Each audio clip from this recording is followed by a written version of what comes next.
Okay, with all of my dogs, I give more one-on-one time in my chair doing my grooming. So I'll do their paws, their ears, check their teeth, all of those types of things, giving them a brushing right here in my lap. This way I entice them to want to do it more and to want to be the one that's on my lap. So they all just love to get groomed. So I always make sure that I have a soft treat, and lots of them, so they know they're getting paid for their work. And for babies, I usually start out with just a human type nail clipper to do their nails. I know. What do you think of that?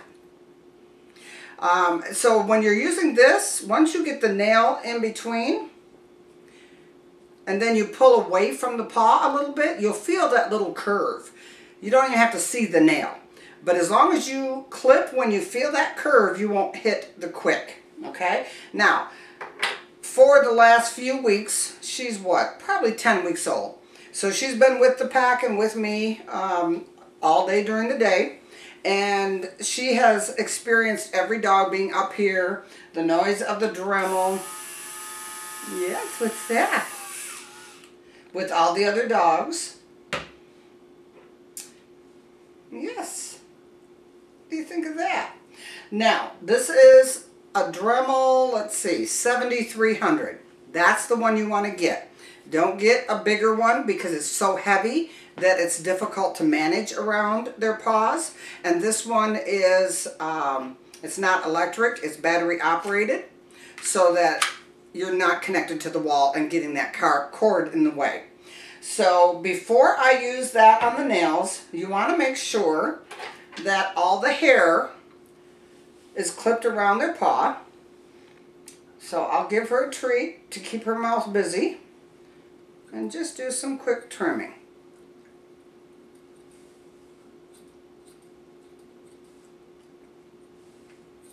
There. Now I don't have all that extra hair in the way, and since this is the first time she's ever had this, I'm only going to do a couple of nails and leave it at that. I'm going to put this on low rather than high. It does have 2 speeds. What do you think of that? And it is a very weird feel. I've used it, oh, what a good girl. I've used it on my own nails so that I knew what my dogs were feeling. It's a very strange sensation. So give them credit for being good about it, because they're being very trusting when you do this.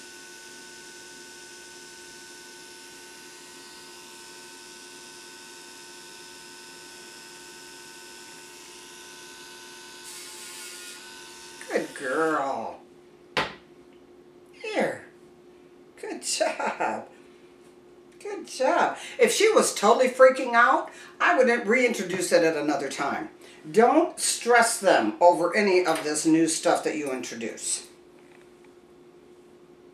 Also, it is so important to have them really tired. So I put her outside to play for about 15-20 minutes with her mom. And boy, they just raced all over the yard to the point where she was ready to come in and chill.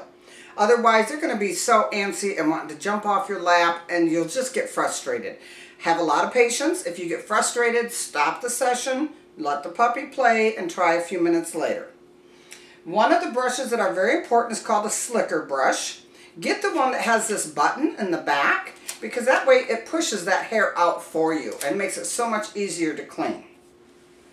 Now, these are quite pokey, okay? They're bent, but they're quite pokey. So be very careful around the face. Don't let them slip out of your hand and get poked in the eye with this. I always let them smell whatever I'm using. Watch your nose, because that part will hurt if you bump your nose on it. Good girl. Yes. What do you think about that? There. Good job. I always just put one of my dog sheets on me because I'm trimming hair, I'm brushing, and you're going to get dirt all over you and your chair. So I always use a dog sheet. That way I can just shake it outside and it doesn't get me all dirty. Good girl, yes. Good job. So that is a slicker brush. Another brush you want is called a pin brush, and you just want to make sure that the edges of the pins, the tips of them, are rounded. Some of them come where they're not rounded. You want the rounded. Let them smell it. Let them get to know what they're all about. Every so often, pay them. Yes, good job. Good job. Is that interesting?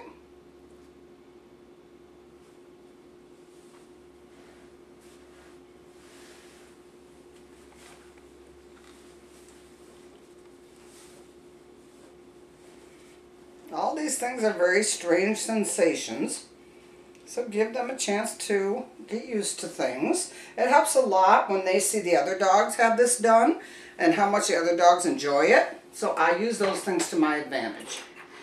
These are just small shears. One of the brands I like is called Ice, I-C-E. One of the places to buy a lot of good pet products at a reasonable price is called Pet Edge.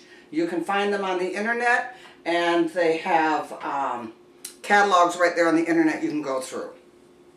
These are razor blades, so you don't need this on a puppy, but as your dog gets older and their hair grows quite a bit, then summertime, spring when they're shedding a lot, this is like a de-shedder. And what it does is it gets in there and gets those knots out without taking a lot of the longer hair out. So this is a really good tool. They're curved, and each one of these are razor blades. Here's one, you know, some of these dogs have much longer coats than others. This is the same type of thing with longer blades. These are razor blades. These are great for the britches back here, when those britches get real long, and especially if you go for a walk in the woods or in a field where they get weeds caught up in them or anything like that. You might hear the term furminator. That's what this is, fine-toothed. And that also is really good to get that dead fur out from underneath. Okay, furminator. Now, this is the blow dryer you want to buy for your dog. Andis, A-N-D-I-S. This one is the Comfort Dry 1875. What's important is that it has a cool button. Cool, warm, and hot. I never use hot. I always use cool. Now, if you have a male dog, you want to make sure that you keep that cool around his private areas. If he's going to stay intact especially, you can make them sterile by using hot water, blow dryers around their genital area. So don't do that. So that's the blow dryer you want. I think those are probably like 50 bucks, something like that. Very much worth it compared to the other blow dryers that we get for like shows that are very compact, but they're about $400. So this has different speeds, high, medium, and low, and it has the temperature. So those are very important. Those are your basic needs that you're going to need for a pet dog. What do you think, baby? What do you think? Yes. Now, when I'm grooming, I always just check the teeth real quick. Yes. It's good to be able to know what those teeth are doing and to see if there's any plaque building up on them. I'll show you in another video. My older dogs, they'll sit right in my lap, and I use a dental tool, and I can scrape the plaque right off their teeth. And that's important. Dental health is really important. If they get abscesses or anything around their teeth, it can be very dangerous. And they're going to live a longer life if their teeth are clean and healthy. So what do you think, little one? Hi. Well, you want to say bye? So I was glad to help to show you how to groom babies. Yes. You helped a lot. So those are your basics.